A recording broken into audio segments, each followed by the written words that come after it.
It takes a minute. Good morning. This is Steve Morris with Oregon Best and with the Oregon Technology Business Center here with Leon Wolf. And we'll be talking today about grants for small businesses and startups. Just one logistics thing first. I see that we have we have at least one person on the Q&A panel already, Terry. And yes, Terry, you are indeed online. You should have this Q&A panel over on the right-hand side, where through the presentation you can type in your questions. Now, there's a bit of a delay of about 20 or 30 seconds before we see your question, so we'll probably just go down the list at the end to tackle the questions. But would encourage you to please go ahead and type in your questions as they come to mind, and we'll certainly make a point of taking time at the end to answer them. That's it for the logistics. I'd like to turn over to Leon. Thanks, Steve. So good afternoon, and thanks for attending today's webinar. As Steve mentioned, my name is Leon Wolf, and I'm giving today's presentation about the SBIR STTR programs, and it's on behalf of the Oregon Best organization. Thanks. You can go ahead. Slide.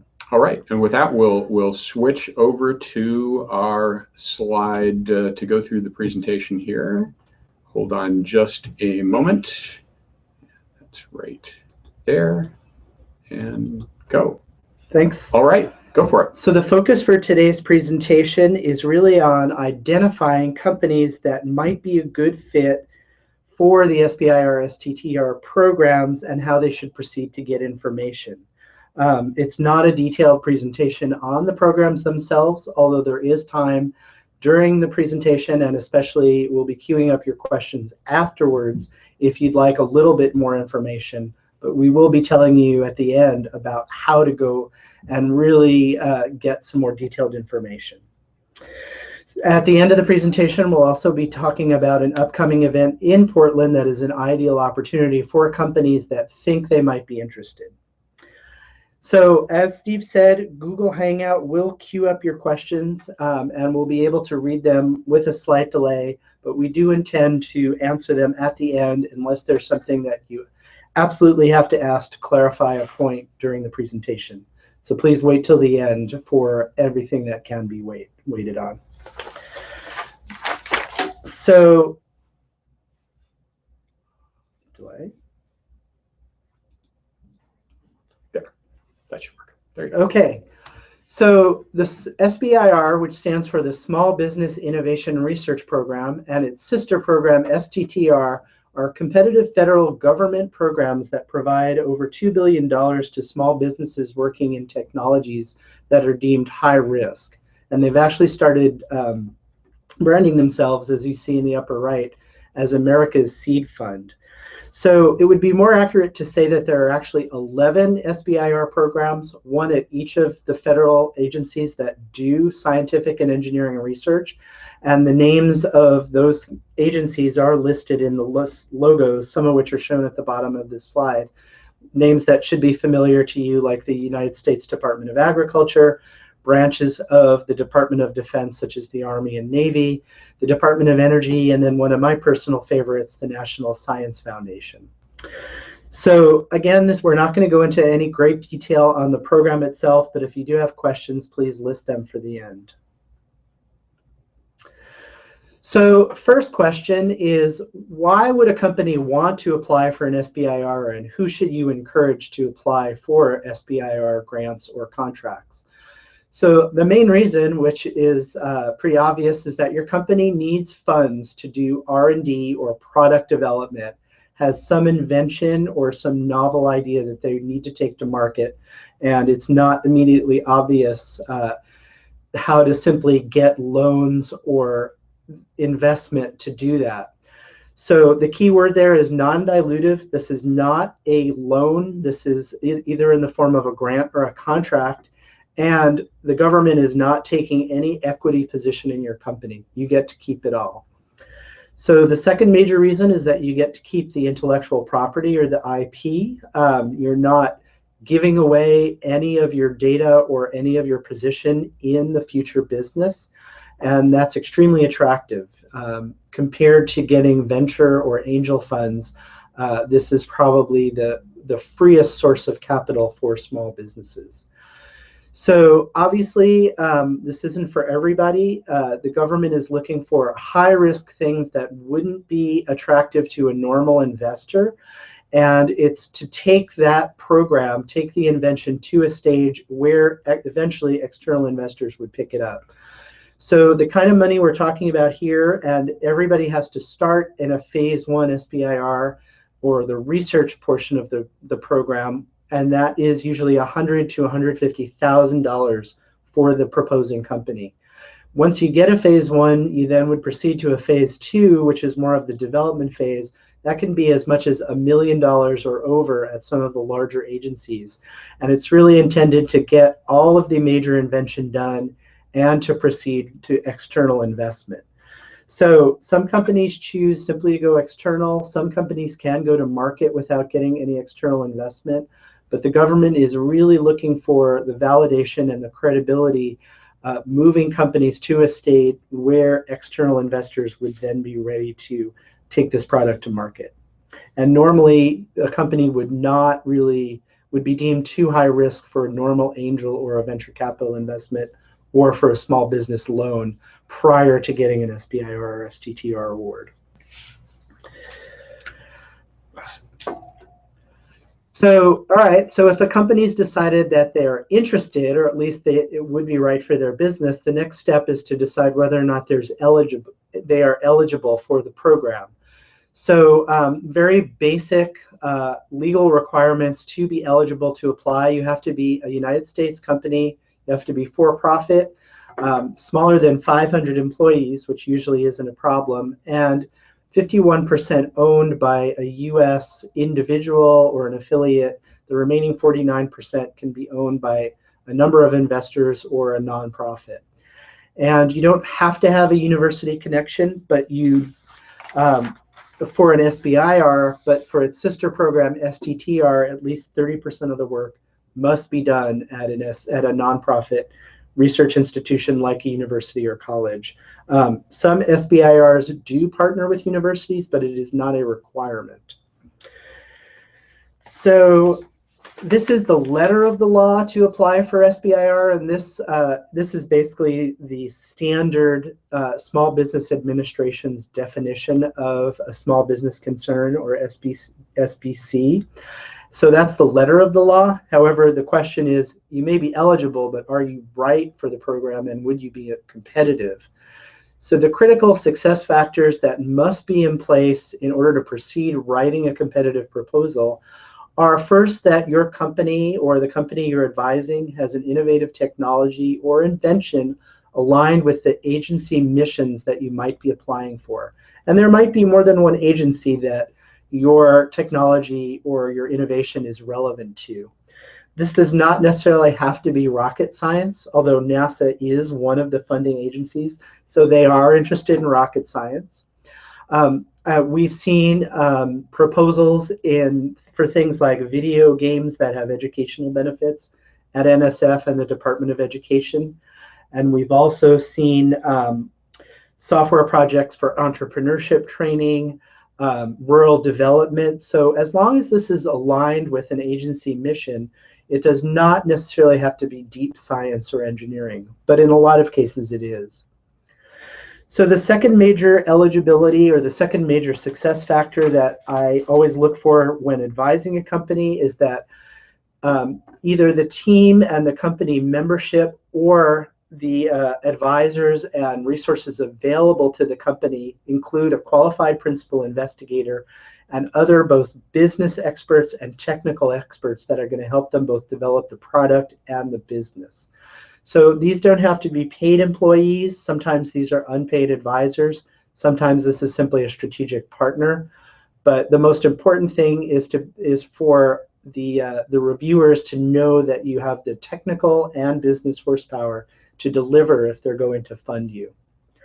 Finally, it's not simply good enough for the company or your company or the company you're advising to have a great idea. That they have to done some of their homework and due diligence in identifying the path to get the product to market. So they've validated that there are some customers for the product, there's a way to build it, there's a way to distribute it, and people, to a certain extent, are going to buy the product, and it's going to be better than anything else on the market.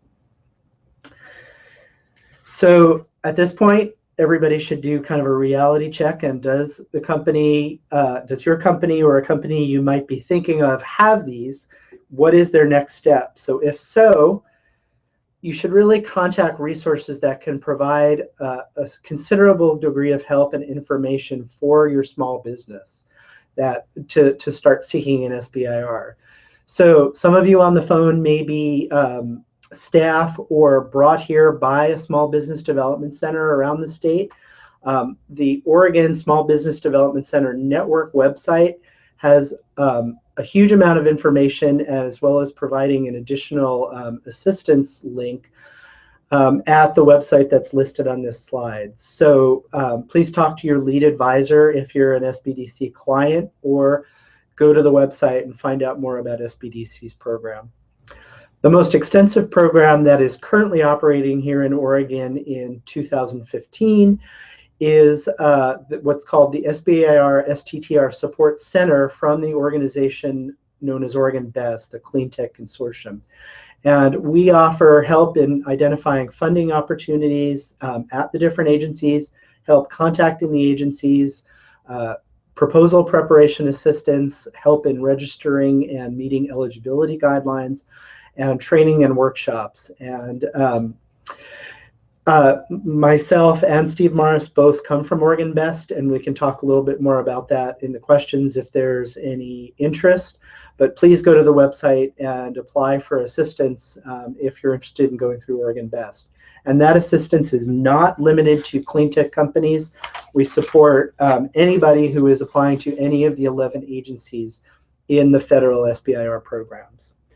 And finally, Business Oregon, the Oregon state government's economic development entity, provides some funding for what's called a Phase 0 assistance program, where they'll pay for external reviewers or grant writers. And more information is on the Business Oregon website, which I haven't listed, but you're welcome to email or send a comment at the end, and we can provide that link.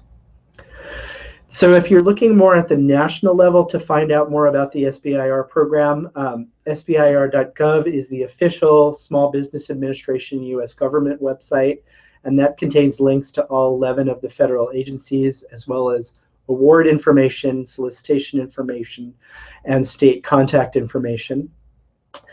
The best privately owned website is owned by Zinn Systems and known as Zinn.com.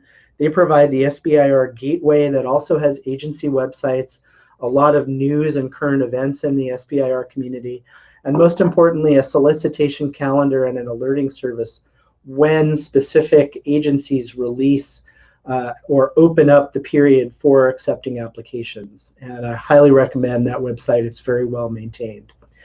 And then finally, kind of what we've been leading to in this presentation and the point of today's informational session is that there's an event coming to Portland, Oregon on August 20th of this year called the SBIR Road Tour. And I strongly recommend it. It's a great opportunity, even if companies are simply thinking of this as a potential funding source and want to get more information.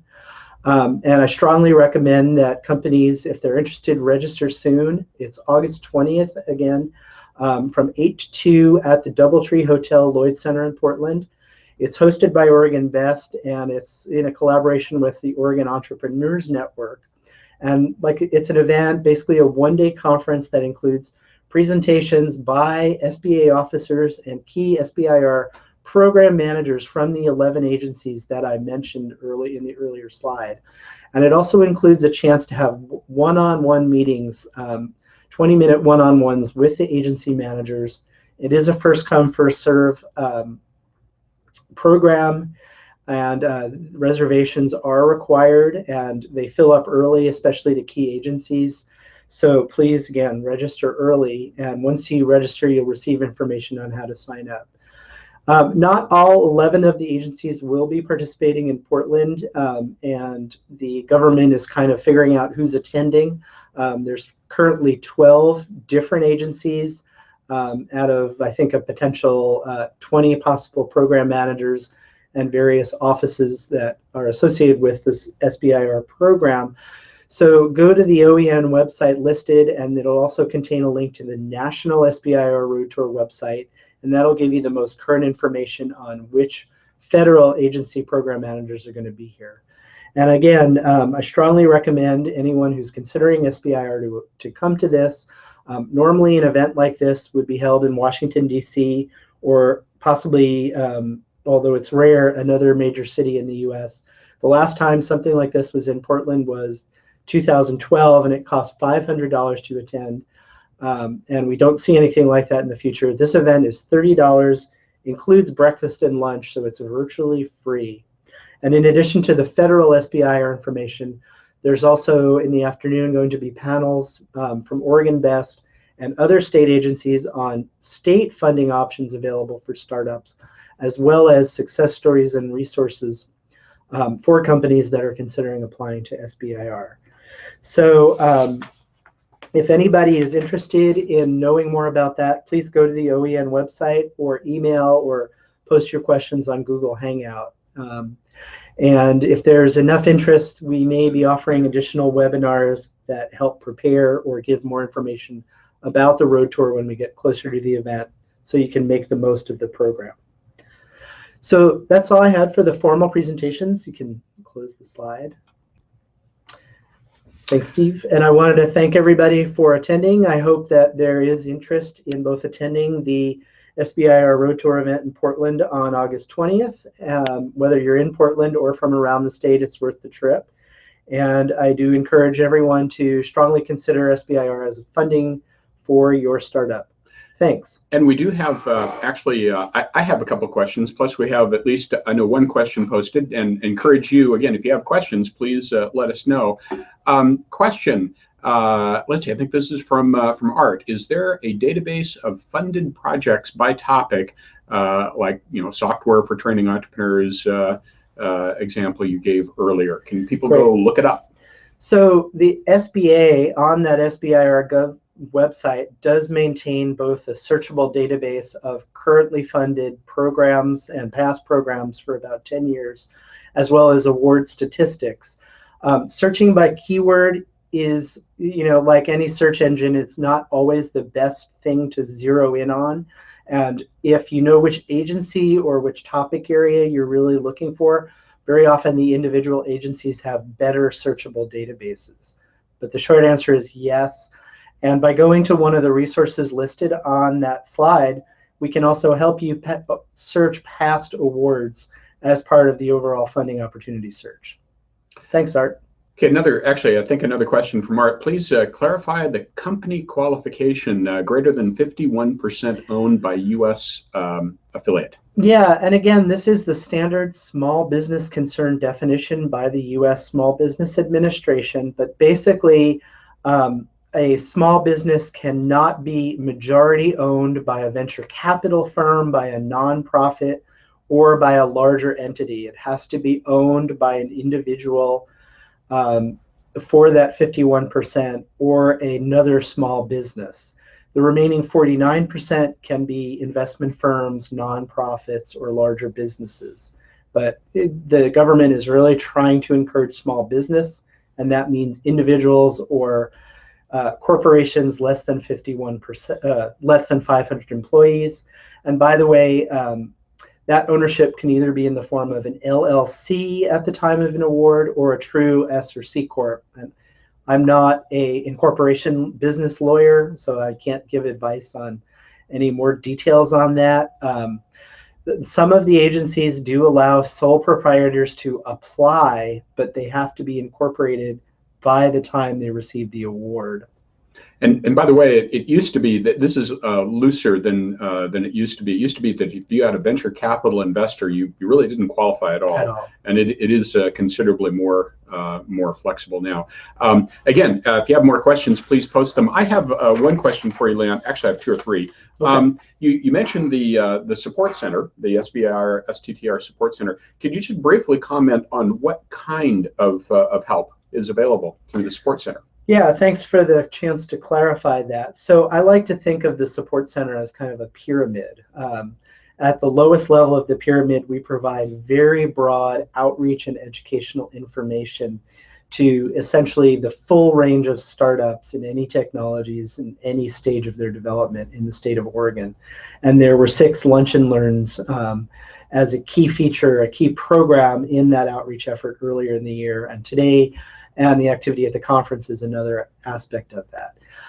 Once you've decided to proceed, or you then apply for assistance, and you're kind of in that second tier of the pyramid, you receive general assistance from me or some of the other specialists at Oregon Best. And Leon has a lot of SBIR, STTR experience, so Thanks, that helps a lot. So you receive information on, further defining your eligibility and answering questions, determining the suitability of your research topic, and finding funding opportunities at the number of agencies. In some cases, general consulting on the research and development plan, strategic partnerships, or other things you might want to get in place in the course of applying, and then some general advice on how to get a good proposal written. Kind of as you move up the pyramid and you start to focus on more and more qualified and select companies, including those in the clean tech space, we provide more dedicated one-on-one assistance, training and workshops, and other solicitation matching help for any of the companies that are in what we call our SBIR pipeline.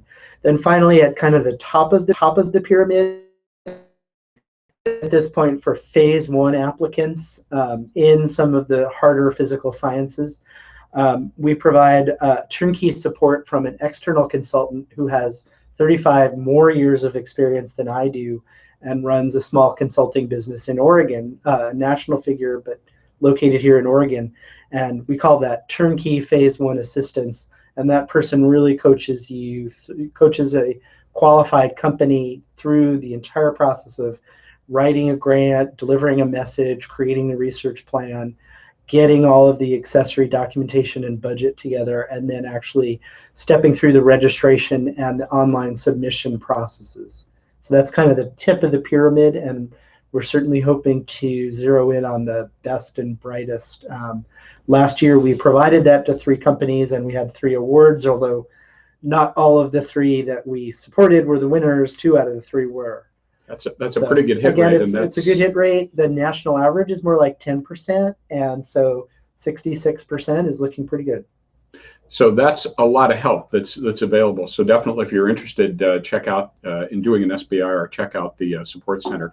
Let's see what's the cost associated with Oregon Best exploring and doing the proposal for a specific agricultural SBIR grant? Question from Evan, I believe that says. Comment about the cost. Awesome question, which I usually say and forgot, is that it's totally free, which is a pretty good price. Free is a very good price. Does not charge at all for these assistance services. A typical grant writer would charge as much as $5,000 to prepare a phase 1 proposal, and you still have to do quite a lot of the content preparation yourself. The grant writer typically is not a subject matter expert like you. So it's a good deal. Again, that $5,000 equivalent-ish support's only available to the top tier companies, but everything below that is totally free from Oregon Best. So you do need to apply, but if you apply and get accepted to that top level, it's free. And by the way, the reason Oregon Best can do that is they have an SBA grant that funds this support. So now there's another question from Dan about his. I'm familiar with this tool. It's basically a very special kind of a Phillips screwdriver that works even on damaged screws. And the question is this the kind of thing that might qualify for SBIR? So in general, I try not to judge an invention until I've done a survey of the available funding options. If this is a tool that could assist in manufacturing or other kind of technologies that someone like the National Science Foundation was interested in, and it was a marketable product, then definitely yes, NSF might be interested in funding this. If there's not typically a lot of innovation, or this isn't, say, an enabling technology that's going to allow a whole bunch new manufacturing or tooling, crafting to go on, then I'm not sure that it has the potential to be funded by the government. But I think the good news, Dan, is that you can contact Leon and have just a little more of a focused discussion and get a better feel as to whether there might be a part of the government that's interested. Let's see, another question from Siva, I believe it is. Does the business venture have to be research oriented? And maybe let me add maybe another one to that, Leon. It might really help if you could just maybe answer Siva's question, but also then just mention a couple of examples of some, real briefly, of some Oregon companies that have gotten SBIR funding. Okay, thanks. So by research oriented, the company very much should not simply be kind of a research think tank that only exists to simply develop technologies and work at a lab stage.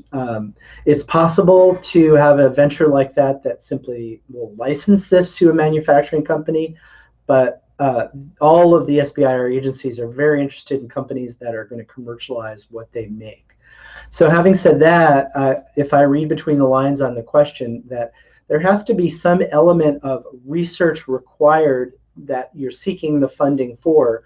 Research being loosely defined as things you don't know or things that you're going to need to invent or create using the SBIR funding, especially in the phase one. And it's knowledge or engineering or design features that have never really been done before. So if you're simply doing an integration of existing technologies, or you're taking a technology and just applying it to an adjacent market, or if it's something that is already being done by someone else and there's no quote unquote research and development, then I would discourage somebody from applying. But again, even then, like USDA has a lot of grants for rural development. So if there's a training program for keeping kids in science and math in rural communities, that's not really research, but USDA funds it. So you really have to do your homework. And a couple quick examples, just to give people an idea. So let's see. I'm trying to think of some really high-tech and some really low-tech ones. I can think. So one here at O2BC would be eWin Solutions, just received actually from USDA, of all places, a $100,000 phase one grant for their tethered wind energy. So think of a smart kite, a kite that generates energy. And not from a hardcore technology agency, but from the U.S. Department of Agriculture, because their focus is on farmers and the USDA likes to help farmers. So I think the message there is there's some flexibility. Economic development leverage is part of, I think, what these programs consider. Thanks. And then maybe at a different end of the spectrum, another recent award winner through Oregon Best's assistance program, it was a company called Waste2Watergy, who generates electricity and gets rid of basically undesirable organic brewery waste or food processing waste with a microbe-oriented fuel cell that basically goes in a waste processing tank. So dumping thousands of pounds of spent brewery waste, wash water in sewers and municipalities isn't desired.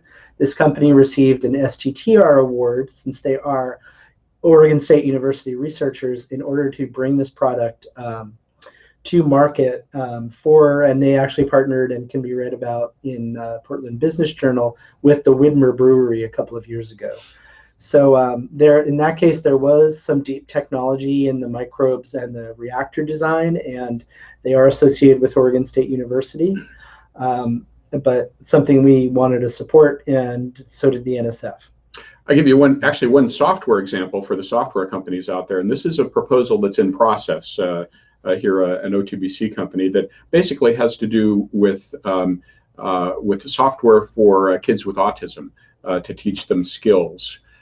So again, that's something that a National Institution of Health is interested in, we know, because they've funded things that are similar in the past. So that's an example of, again, one that's just been in process, so it hasn't been granted, but they absolutely have funded projects before that were software and were targeting on specialized education niches. So even software companies can potentially qualify for an SBIR. And I think that's a pretty good range of examples. Let's see, did we have a new question here? Will we get a link? A link to the presentation and or the PowerPoint deck. A question from Art. Can we post the deck?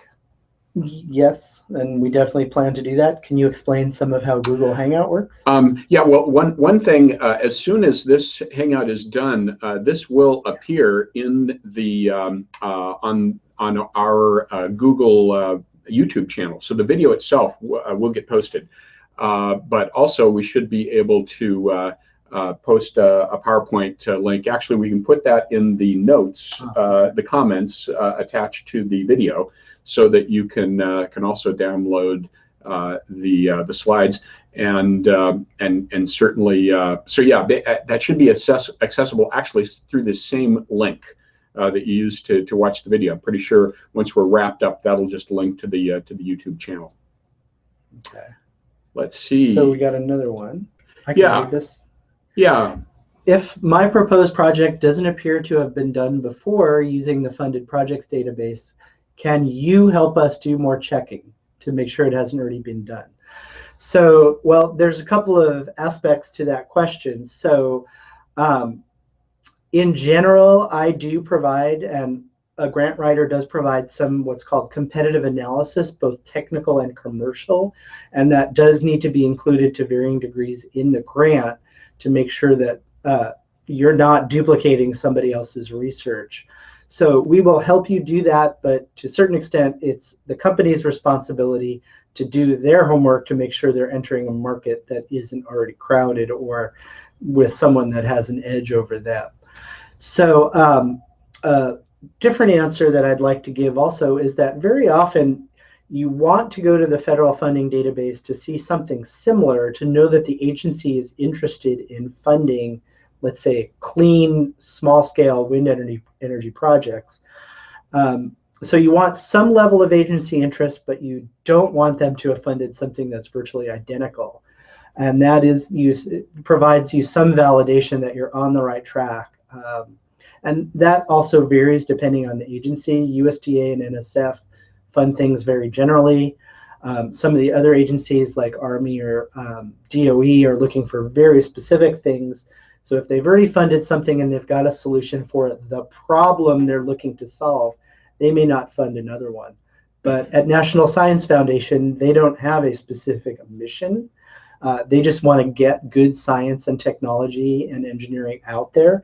So if you come along with a better solution to a problem or a slightly adjacent one, they would be willing to fund that. So I always look for similar proposals and tell clients that that's actually an encouraging sign if one of these more general granting agencies likes to say invest dollars in a given area. Like also, in addition to connecting with, say, Leon, just to bounce your idea off him to see what he thinks, all of these agencies post contact information on their SBIR websites, and it actually is a good idea to call them up. And maybe your idea is a little different than what they describe they're specifically looking for. That doesn't necessarily mean they're not interested, and it can be a good idea to call them up and talk to them, because that can give you a lot of feedback as to whether or not they might be interested. Also, great way to use the August 20 event, right? Take advantage of the fact that people are going to be in town who are executives in these programs, and you can sit down and talk to them one-on-one. And again, get feedback on your idea, even if it's a little different than what they posted on their website. You know, you might get some light in the eyes and a positive response that says, yeah, we could be interested in that. So it's great to establish a relationship. So don't be shy about connecting with these folks. I'll ask one more question. I don't think we had any others come up yet, so I'll give people a little more time. One other question, Leon, you mentioned that for the SBIR, the principal investigator has to be with the company. And now most small businesses don't have somebody with the title principal investigator. Indeed, I think it's safe to say that's kind of government speak or university speak. Could you talk just a little bit about, from a small business's point of view, what does that mean, the principal investigator? Certainly. So very often this is a concern, and it's kind of a hurdle for the small business to come up with in order to apply for an SBIR proposal. So in plainer speak, the principal investigator is someone who is qualified to lead or actually conduct the product development or research you're proposing in your grant. So in some cases, it can be the inventor or the founder of the startup. In some cases, it could be the CEO, although usually that person may have a more business background. What's fairly common is that the company uses the SBIR funds to bring in an external person that they wish to have a strategic relationship with to act as the principal investigator. And the key thing I go back to when I advise my clients is that strategic intent, that you are trying to convince reviewers that you have the technical horsepower and the expertise to develop something that's essentially a state-of-the-art innovation or solution to a problem. So very often you perhaps might have the founder who has some experience in, say, an agricultural technology or mechanical engineering, and they're a good generalist, but they may wish to contract. And again, this only has to be with the principal investigator has to be employed with the small business concern during the time of the grant, but it could just be a conditional employment on getting the funding. So that person may be perhaps a retired faculty or someone who's on sabbatical or some other industry leader who runs an engineering firm and who is available as a principal investigator. And again, you're kind of bringing in the big hitters to create your technology while being an employee of the company. And it may turn out that you want to bring in the person for a longer term relationship if you continue to get funding.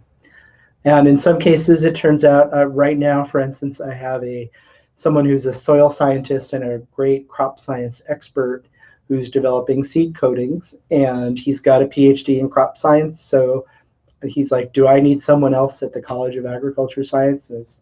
Nope, you're enough. You'll get the main wage and salary on the grant. We have another question, which again is actually a good new area to delve into. After the funding, how much oversight does the agency have on the operations of the business? In other words, what is the level of process that needs to be shown to the agency on progress? Is there any red tape involved and reporting? So the short answer is that this is the government, so you are required to write some reports. However, it's fairly minimal. So you do have to do some interim and final reports and provide a spending report that complies with government accounting. And you're given quite a lot of hand-holding and assistance in terms of how to prepare those reports once you're awarded the grant. As far as longer term, the government, you are not contractually obligated to bring this product to market. So if your business fails, despite good efforts, the government's not going to come after you and ask for their money back. I don't know for statistics basis how often the SBA or the agencies contact companies in like years 3 through 5 after they've funded a project. I know that they may have some tracking of that because it's very important to Congress and to the Small Business Administration about whether these federal investment dollars yield a return. But I can look into that and answer that more if you're really interested. But it's once you've completed what's called the active period, the period of performance, and filed the final report, it's really not very onerous after that. Very good. Well, I think we're running out of questions. I think I ran out of questions too. So at this point, again, keep in mind this video will be available on the YouTube channel that's attached to this Google Plus account, and we'll put a link in there to where you can download the slides. And again, the SBIR Support Center, I think if you just Google Oregon SBIR Support Center, that will get you to the right place, and you can certainly get more information and more help there. So thank you, Leon, and thanks everybody for joining us. Thanks, and please feel free to say hi and approach me at the August 20th event, and we can meet in person. That's right. Don't forget the August 20th event. Again, a great opportunity to bounce your idea off the government execs. So thanks for joining us, and I think that's a wrap for today.